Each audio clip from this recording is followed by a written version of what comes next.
పిచ్చి వాళ్ళని కూడా, బలహీనులను కూడా గొప్పవారినిగా చేయగలవాడు నా దేవుడు.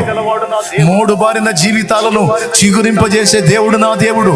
మారా చేదైన అనుభవాలని మధురమైన అనుభవాలుగా మార్చగలవాడు నా దేవుడు.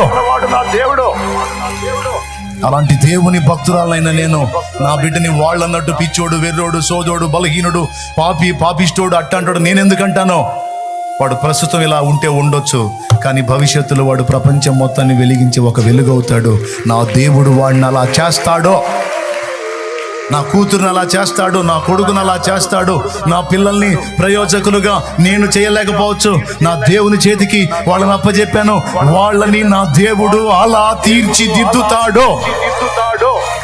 అందుకు ఆయన బలవంతుడు, జ్ఞానవంతుడు, శక్తివంతుడు. ఆయన కృప చూపుటకు ఐశ్వర్యవంతుడు చేస్తాడు.